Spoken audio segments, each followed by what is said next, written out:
brands just have really bad pop-ups. The past couple of years, they're kind of becoming like a cool thing again. But for so long, I think they were just ignored, and it just felt like something that was never cohesive to the site. And so it just feels like they're actually being taken seriously, and there's been a lot of players into the space. And so, yeah, I'm here for it. If I'm pulling levers, I get into a client's email account, and like the first couple things that I can do is either send more emails, make the emails look prettier. I can fix the pop-up, or I can go and start messing with flows. Like, I'm sure it depends by brand, but like, do you have any examples of like simple changes that you made to the pop-up, or any changes that you made that led to a pretty big impact for opt-in rates and probably revenue as a result? Pop-up is like the lowest lift, highest impact place that we can touch. It's always a part of our initial plans for how we help our clients grow. Developing an email takes time, especially when you're first meeting a client and getting to know their voice and everything. But we can probably nail like 20 words of copy on a pop-up pretty quickly. But like just last week, we had a client where it was as simple as just making the pop-up a full screen. It was a lightbox variant versus a full screen variant, 5.5% to 8.3%. Same AOV, double orders, and double the conversion rate. All these inbox providers, and primarily Google's probably going to make up 60% of your list, maybe 70%. They don't tell you what they factor into for deliverability. And so you're kind of always making some assumptions, and people always talk about like an image to text ratio. I think it's like 60-40 that people recommend. But if you stuff text into your emails, they're likely going to inbox a little better. And that's there's softwares that are set up around this that are just injecting text into your emails to help you inbox a little bit better. Yeah. Would you trust like a 1 hour view-based attribution? If it's Snapchat, I don't trust anything Snapchat says. Yes. Meta, click-based, I start to get a little bit more trustworthy, but there's a lot of nuance there too. So anyways, not to derail.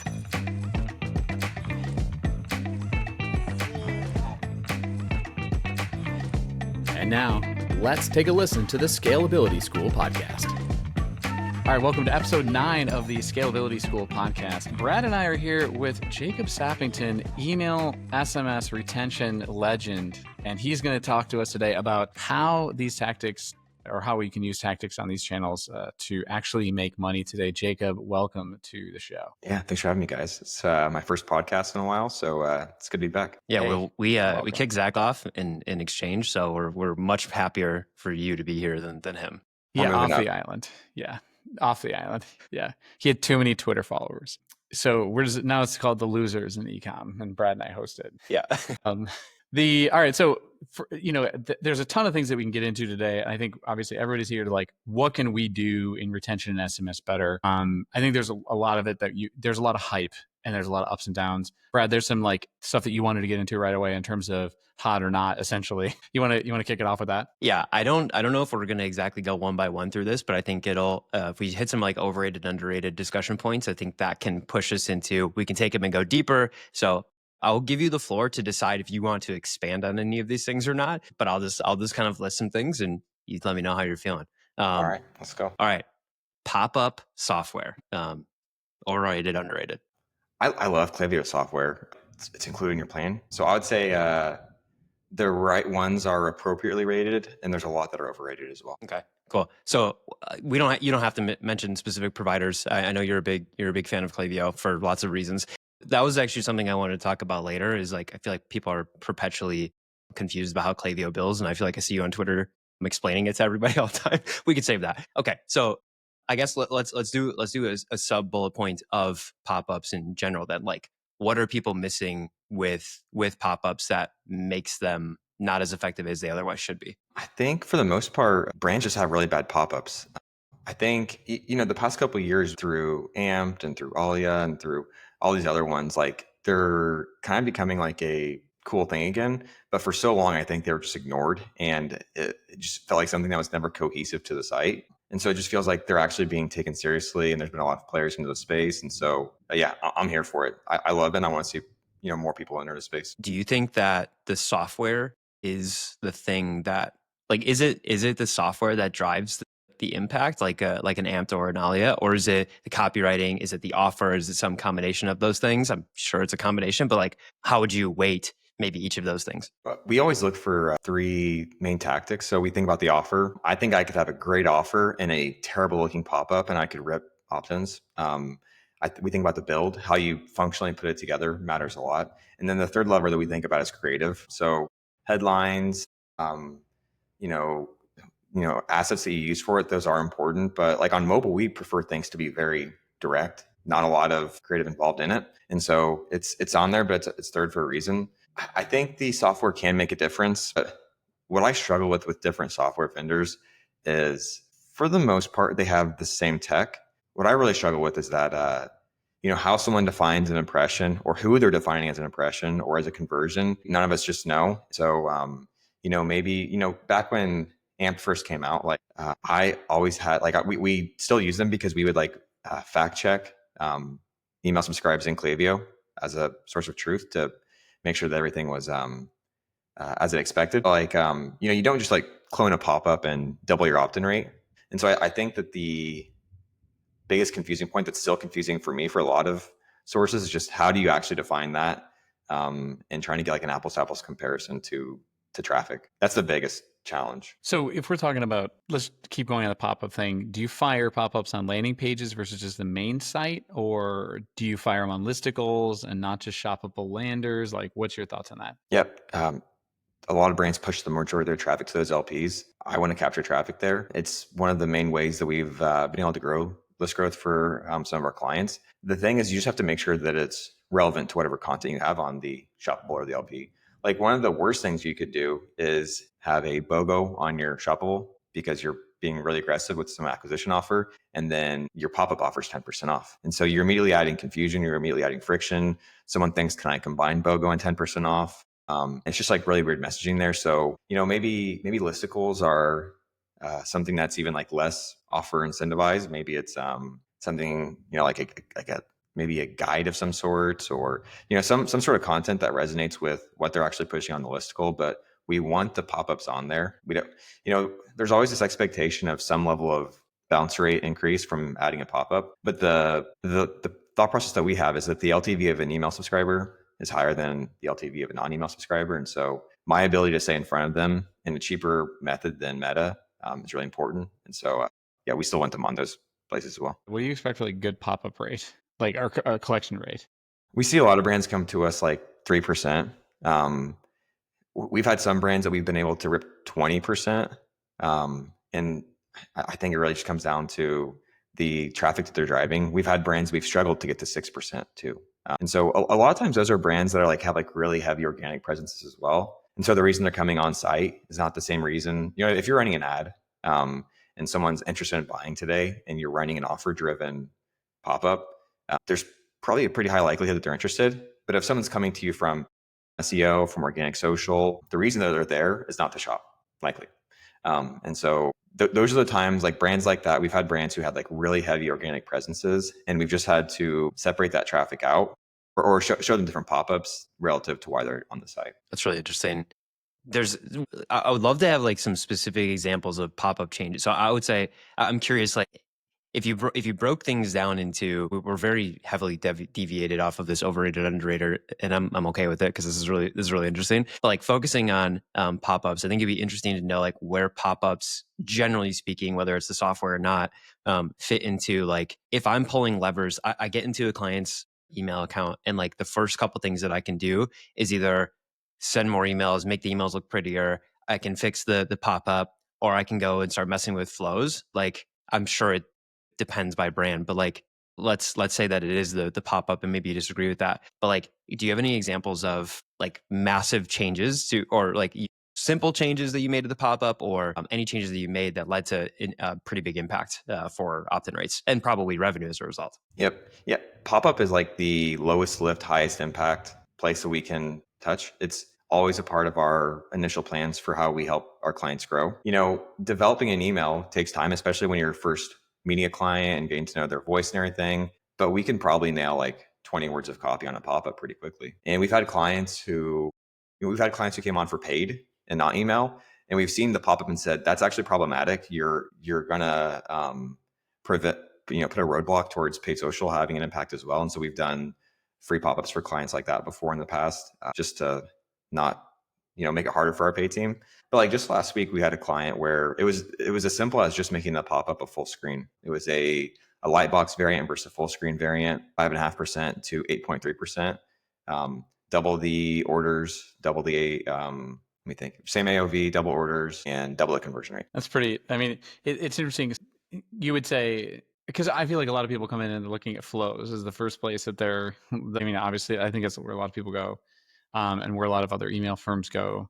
But you would say Popup is an easier one to win with right away. Pretty interesting. Brad, feel free to follow if you have other Popup questions, but I'm going to get into, like, I'm just going to talk about flows for a second. So let's say the average client comes in, they're 7 to 8 figure brand. They have some flow set up, like, sort of the standard win back or whatever else, right? Like the things that everybody tells them to put in there. Where are you going to look for optimization in terms of places that a lot of people aren't looking? Yeah. Before I jump into that, one thing I also just want to think about for pop-ups is pop-ups touch everything. Pop-ups touch your flows. They directly feed into your flows. If I optimize that content or I optimize the framework, but I don't have more people coming in, my upside is limited. If I go from a 5% opt-in rate to an 8% opt-in rate, what's that, like 40% maybe, something like that? So we I try to usually not do math here, so we don't. yeah, good call. That's a good idea. That's a good idea. But anyway, so like I immediately add more people to the flow funnel. Campaigns are a little bit of a lagging indicator that it's like like kind of like retirement. Everyone says that if you start saving for retirement when you're 18, by the time you're 65, it just like those last 10 years just like shoot up your net worth. It's the same concept where if I don't start collecting today and I don't optimize that for today, then 6 months from now I don't have the same number of people that I could be talking to as I could. So Andrew, the last thing you said there was like how do we triage like where to put our focus at in flows? Yeah, I mean, I guess what I'm saying is like everybody listening to this has exposure to some sort of email work, right? And I think we've identified pop-ups as being a place that's an unutilized place or utilized place. I'm thinking about, all right, what else are you looking at that like aren't the normal things that people would be looking at in terms of optimization around flows? Yeah. So I would say, do they have all the flows that we would expect them to have in place? Are they using either a first party or a third party identity resolution software to increase their number of triggered events for like flows? Within the flows that they do they have enough emails? A while back, a client asked us, or a prospect asked us, who we ended up signing on with, I only have one email in my abandoned checkout. How much money is that costing me? And they wanted us to put like a dollar figure to it. And so what I went ahead and did was we took 3 of our biggest clients who were doing probably $10 million a month just in this single flow. And we aggregated the numbers and we basically found out that 50% of all of your abandoned checkout revenue comes on email 1. And then 2 through 5, or how many ever emails you have in there contributes to the remaining 50%. So it's almost like I can get $2, but I'm choosing to pick up $1. And so it's like, do you have the right flows? Do you have enough emails within those flows? Do you have any like technical issues in place we frequently find people have flow filters set up incorrectly or additional filters set up incorrectly, which you immediately maybe trim the number of emails that you're going to send to someone. That's a common one. And then maybe the content's just bad. Maybe they're not focusing on their offers enough. Like we've had clients or prospects who have came into our funnel and they have an offer on their pop-up and then they don't send the offer via email for 30 minutes, or the whole entire first email doesn't contain the offer. And so they aren't getting that for a full day. So I would say like the biggest bucket of issues are, do you have the right flows? Do you have enough emails? Are you layering an SMS in there? But then there's a lot of like small technical things that can break things as well. So just to be clear, these flows are like abandoned checkout, welcome flow. What are the other ones? Yeah. What's that? So like the welcome flow, the browse abandon flow. Yeah, everyone says add to cart, but anyone you identify with the add to cart, you're also going to identify through the browse. And so the only difference there is I can now talk to them a little bit differently. Sure. But otherwise, like welcome, browse, checkout, post purchase. Post-purchase, yeah, right. Yeah, and we like to split post purchase between pre-delivery and post delivery. So what are the expectations that someone has as soon as they order? And what are the expectations someone has after their product comes in? So much of LTV is driven by the product itself. And if I can help you adopt the product that I'm selling to you, I think my likelihood of increasing your LTV goes up pretty considerably. And this identity resolution thing, what does that mean? Yeah. So you have all these different identity resolution partners out there. You have first and third party ones. Basically, they're saying, we help you know who people are on your list or on your website. So the first party ones are ones that they're already on your list and, cookie expires and we don't know who they are. So they're browsing my website. I see someone browsing, but I can't say this is Andrew. If I knew this was Andrew, I could send Andrew an email saying, hey, Andrew, you're checking out this protein powder or whatever it is. And so first party helps me identify people who are already on my list. And then the third party ones are the retention.coms, the revenue rolls, the open sends, all these different ones that say there's someone on your website. You don't know who they are, but I know who they are and I can tell you who they are. Or at least theory behind them. And those love the first party ones. And then we're kind of mixing the third party ones because they can just enter in so many risks, especially if done incorrectly.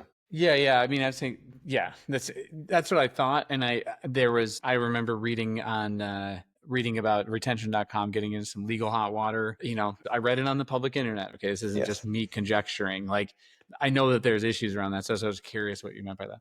But anyway, sorry, Brian, go ahead. Is that, what's your overrated, underrated take on third party? I think a lot of them aren't actually great at what they say they're great at, of actually identifying people and matching them to people on your list. And if they aren't great at that, then they're just like opening up the door for like so many deliverability issues, which is like the number one issue that we see from that. You see, previously you'd set up like a welcome series of sorts for those third party people, which is a terrible idea actually, because someone's coming to your website, you just clone over your welcome series and you say, hey, thanks for signing up. And it's like, they actually didn't sign up for anything. No one really recommends that way anymore. They kind of bring people into the CRM in a much like lighter way. But even then, I personally don't like them, but they also drive performance. And so it's kind of a balance of what the client is interested in. I can tell them reasons why we don't like it, and then we can talk about the risks. And if they decide they want to take that risk, then I'm more than happy to help them out with that. One that you said we don't talk about vendors? No, you can. No, let it rip. Okay, That's all right. Okay. We'll just go ask them for a sponsorship after the fact. There we go. One that I have been really gung-ho to test out, and we just signed a client who was already in a test with them. And so that should be wrapping up here in the next week or so as Customers AI. Their whole thing is that they have been throwing out reports showing how they are much better at identifying than other third-party ones. And if the identification rate goes up to a pretty healthy degree, and I don't carry quite the risk that I do with other ones, then I become much more interested in it. But right now, it's very easy to wreck things if you're not careful. It's funny that you say that the CI identification thing. I know if e-com brands are using them because about 40 seconds after I go on their website, my wife is the one that's opted in. And she's like, why are you on this website? I was like, I'm just poking around, like I'm just doing some research. And she's like chronically the one that's opted in. I'm sure it's IP address related.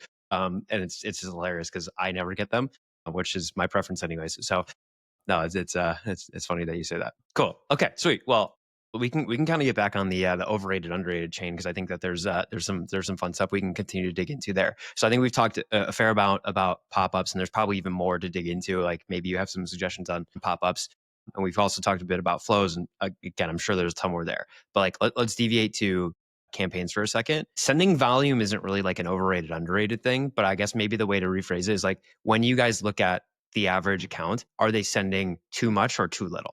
I would say average is too little. And I think, previously I would have said most brands are good with 8 to 10 emails a month. And, that I've been at HomeZip for almost 4 years. And since then, I've had my eyes open that you can send far more emails than I ever realized.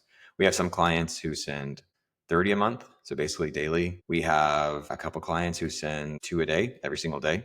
And I think that's pretty far beyond what I think is worth it. And we're working with them to hopefully reduce that down to just a single email a day, doing a nice holdout test there. So anyways, I think that most brands can probably send 3 emails a week. If you have a larger list, if you have more to talk about, if you have more segmentation opportunities, you can probably go beyond that. But I'm talking like big buckets of customers, primarily engagement audiences. Or, if you have like, local things happening in LA or something like that, and you're seeing it to like 5,000 people, I'm talking about like what am I going to do with my major sends? I think 3 a week is a pretty good standard for most brands. And then the bigger brands can go even higher. Yeah. And so like a 7-8 figure brand, probably in the 7-figure range, 3 a week is probably a good benchmark. Once you get into the 8, it's more than that. So let's for the people that are listening in that 7 and 8 range, if they wanted to go about increasing the volume of campaigns, I have 2 questions related to that. The first is like, how do they actually validate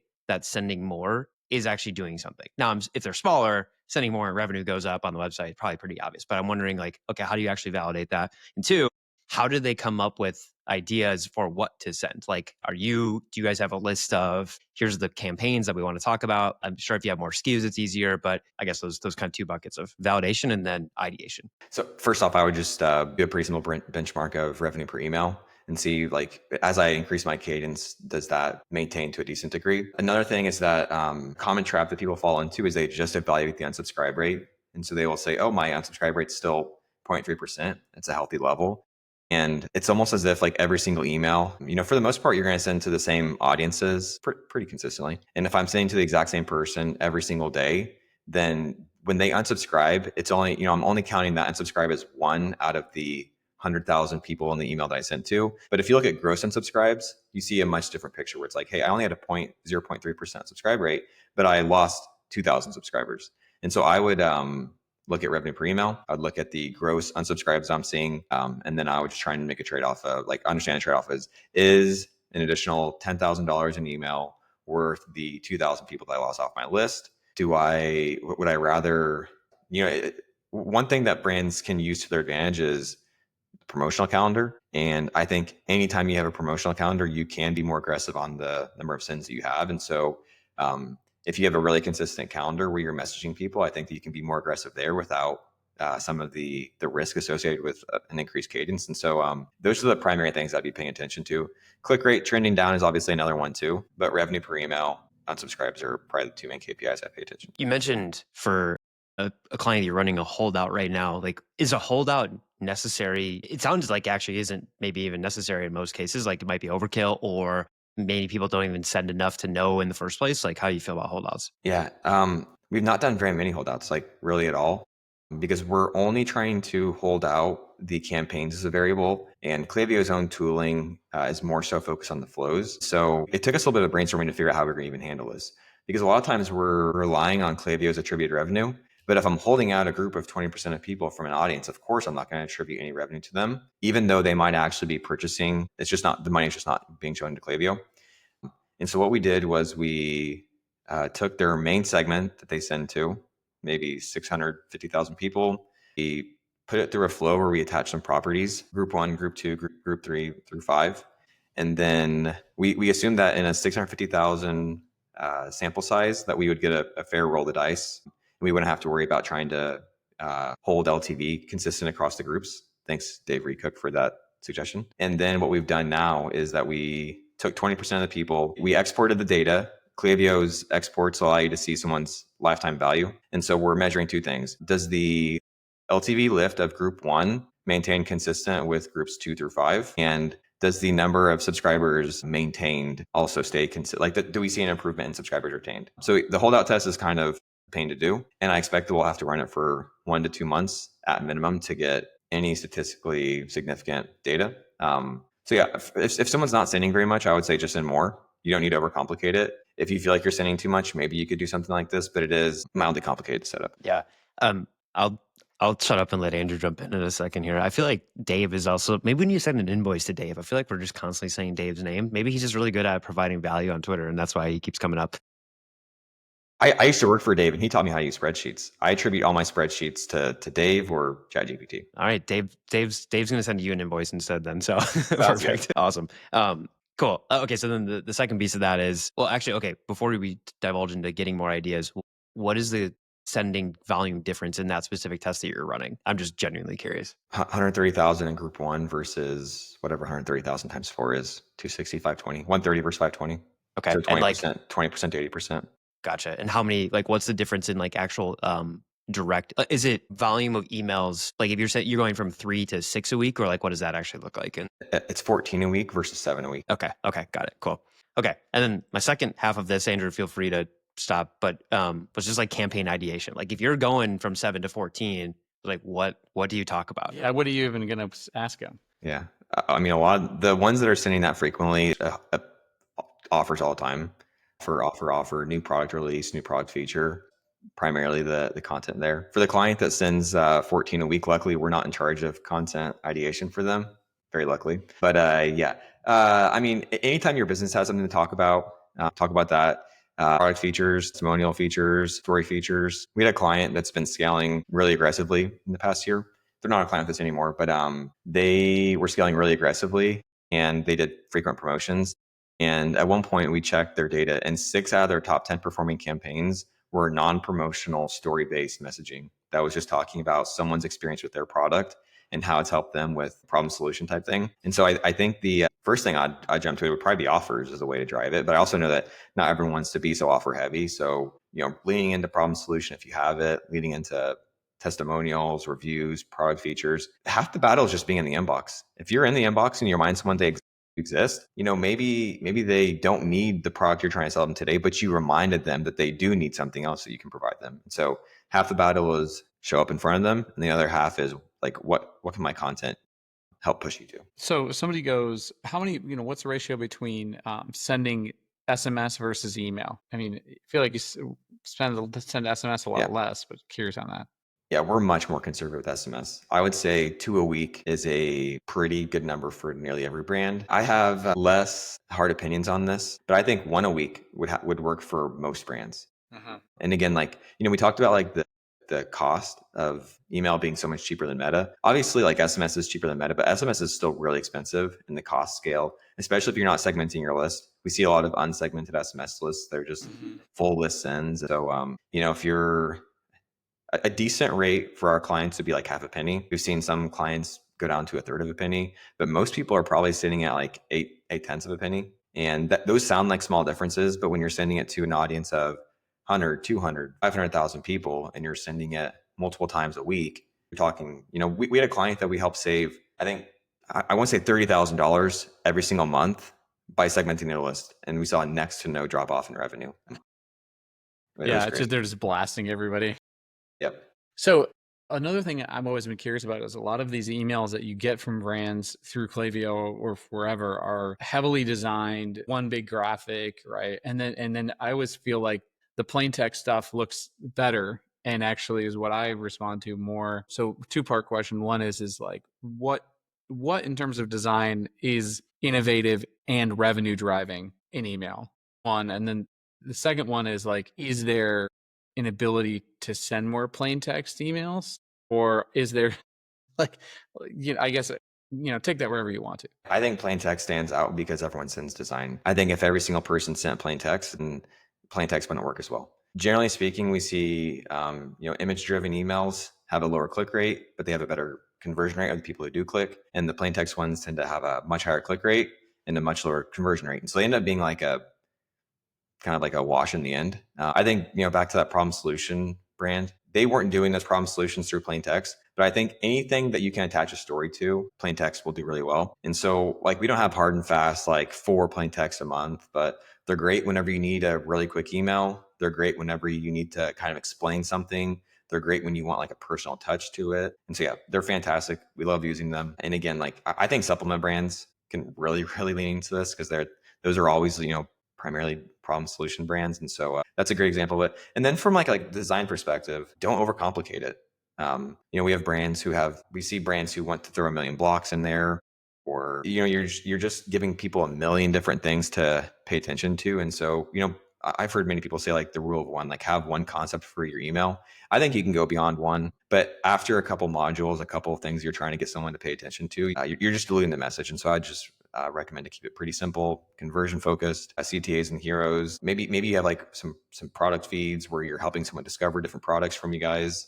Maybe you're using like the dynamic data that shows bestsellers across your whole entire plot mix, or one that's personalized to this person. So there's a lot that you can do, but I would just say just don't overdo it. This is a I'm going to expose myself here. Is plain text read differently by like an inbox provider? Like, is Gmail looking at that and actually saying this is different than the designed email, like something with HTML? I'm assuming. Yeah, I'm just curious. Yeah. So if you're using image slices, which is what 95% of D2C brands do, and what we do as well, I have an assumption that Google is not reading the image behind that. Thanks to like AI vision now, if it isn't happening already, it's going to be very soon. And so before, when you used images, the inbox providers had to kind of fall back to alt text. So yes, image emails have far less readability than a plain text would, both for the inboxes as well as for people who are vision impaired or have like accessibility concerns.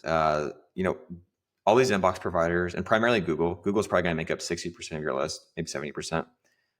They don't tell you what they factor into for deliverability. And so you're kind of always making some assumptions, and people always talk about like an image to text ratio. I think it's like 60-40 that people recommend. But if you stuff text into your emails, they're likely going to inbox a little bit better. And that's there's softwares that are set up around this. that are just injecting text into your emails to help you inbox a little bit. Yeah, that makes sense. So you mentioned segmentation in there and saving people a bunch of money. We can come to the money thing in a little bit, but what's like the 80-20 of segmentation? Like I guess how are you thinking about segmentation? Like, is it we're trying to increase relevance, which is going to lead to improved open rates and click rates in general across both that segment and then the broader list as a result? Or like, I'm just curious, like mindset, and then like what is like tactical piece of advice for like how to actually implement segmentation? Knowing the vast majority of your revenue is going to come from the hyper recently engaged people. There's a reason why a lot of agencies and people default to like engage 60, engage 90-day audiences. We want to take it beyond that, especially if the product kind of demands that.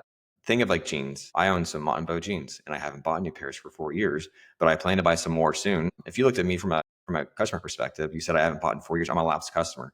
No, it's just because you made a great product and I don't need to buy anymore for a while. And so if your product lends to a longer time usage, then you have to give someone a reason to purchase, whether that's offers, new products they might like. That's like the primary things, but it's largely dependent on your own product. And I think people just try to make it a cookie cutter approach for everything.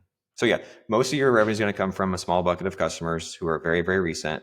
And you should think about email as a dependent channel. Email is just pulling people from Meta, from organic social, from SEO, and it's just a cheaper medium to get them there.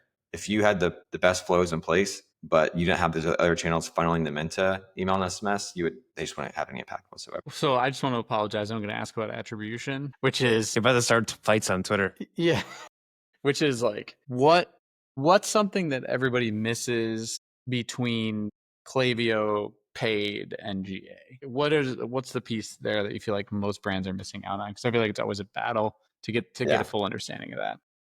I think GA is the most conservative look, and I think Klaviyo is the rosiest outlook. If you're looking at like Klaviyo default, the amazing thing is that Klaviyo now has comparative models. So we've done this for Zach for Hollow for multiple brands, and they've recently adjusted their attribution model. But if I wanted to know, open rate is really similar to like a view-based attribution for you guys. And if you had a 1 hour view-based attribution and the ROAS was solid, would you trust like a 1 hour view-based attribution? I don't trust attribution generally speaking. Okay. So I don't know if I don't know. It's like it depends on if it's Snapchat. I don't trust anything Snapchat says. Yes. Meta, click-based, I start to get a little bit more trustworthy, but there's a lot of nuance there too. So anyways, not to derail. So my point of view is that open rates or open-based attribution is really similar to view-based. But if I take it down from a 5-day down to a 1 hour, that's much more trustworthy to me. If I look at click-based only, that's much more trustworthy to me. And then I think literally this week, I think Klaviyo is rolling out multi-channel attribution. I think it just came out like Monday, or multi-touch. And so you can like weight things differently. I like to maintain the default. Part of what's impactful about being an agency is that we have so many brands that we can look at. And if you change the context for how you attribute revenue for every single client, you kind of lose some of that network effect. And so the nice thing is I can compare it though. I don't have to change the attribution. I can go and I can say, okay, our default is this.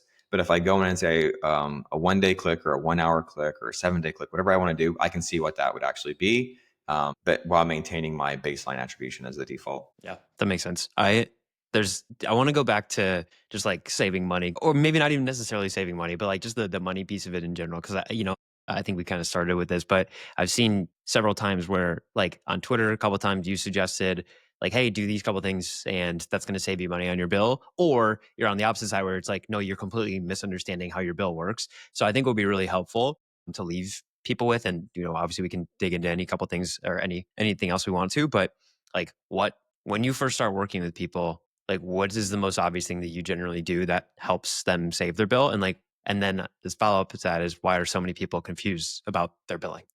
Because most people use Klaviyo, and Klaviyo did not make it easy to understand at first. I think it's the opportunity for immediate cost savings is a little bit lower now since they went to active profile enforcement. So previously they would say, hey, we're going to bill you off active profiles, but it's really only based off the number of people that I send to in a single campaign. So if I had a 100,000 list, now I'm paying for a 100,000 list, but I have 200,000 people. If I split those 200,000 people into 2 different segments, I can send to both those no problem. And so that was kind of like the gaming, the manipulation that people would do. Now anymore, it's a little more dangerous to do this at the forefront of a partnership because you don't understand their CRM yet.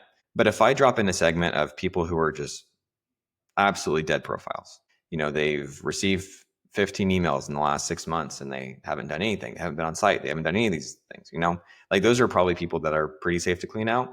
What I'm really hopeful, here's a feature request for Klaviyo or for other ESPs, is that they have all the data points. They have machine learning teams help me understand who I should be sending to and who I shouldn't be sending to, which that kind of creates a disincentive for them because it's going to trim some of their costs. But that's what I want to see. What do you think about the way email agencies price? I feel like it's like email agencies sometimes are charging for a number of emails that you're sending. They're charging too much. When does that get out of hand for you? Like, what do you think is the most efficient way to charge? And what should people look out for? We went through our own iterations of like how we charge. And so I think I have a good perspective on this. We previously used to have a set price and then you'd get a number of emails. And I basically tried to relay it to people that they were basically paying X dollars per email. And then I think that kind of diminishes the expectation around the strategy work that gets done. And so we moved away from that and we say, hey, the bulk of what you're paying is for strategy and the creative gets tacked onto that. And if you want to add additional emails on top of your plan, you can do it for $250 an email, whatever it is. And so, for a lot of brands, they're going to send an email and make 10 grand with their very, nice attribution. But, $250 is usually a no-brainer for most brands to say, hey, I have something I want to talk about next week. Let's do it. I have seen agencies charge as much as $1,000 an email, which I think is crazy. I think at that point, I think one of the hardest things about hiring an agency or hiring an email marketer is if you don't have the skill set, you don't know how to evaluate for it. And so maybe you bring in someone who helps you find the right fit. You have someone audit you and tell you how they would run the account. But if you're paying $1,000 an email, you should probably just hire in-house.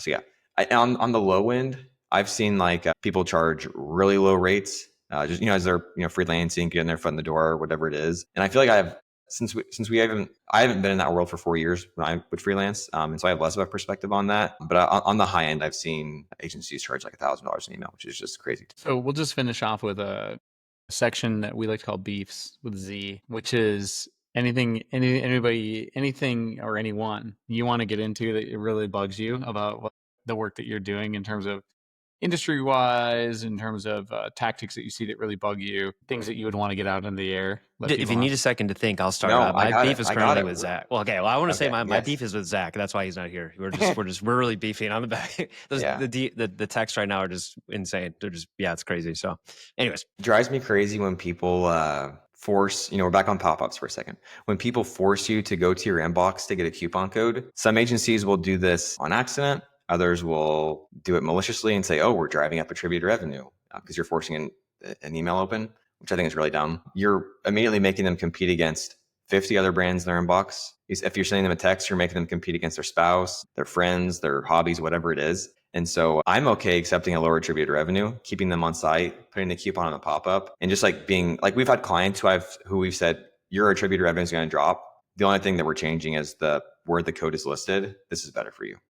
So I've got beef with everyone that does that intentionally. Yeah, it's like our biggest one. I would say Brad would agree is like in the paid social worlds, people hold stuff hostage, right? Like they build it in their own ad account or in their own business manager, and then the client like leaves and it's still there. It's a mess to unwind all that. People don't want you to hold it. So anyway, Jacob, thank you for being here. If people have questions, I can funnel them to you. You can always reach out to us, Andrew at foxwelldigital.com. Thanks for being on the podcast. Yep. Thanks for having me, guys. Thanks, dude.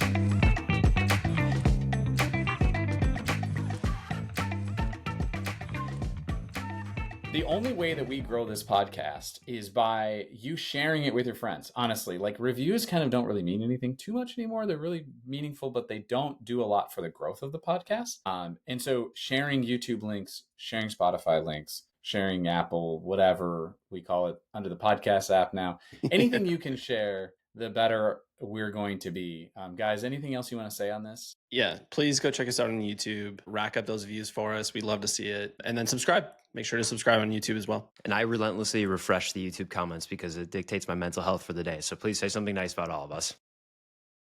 Thank you, everyone. Thanks, everybody. Thank you for listening, honestly.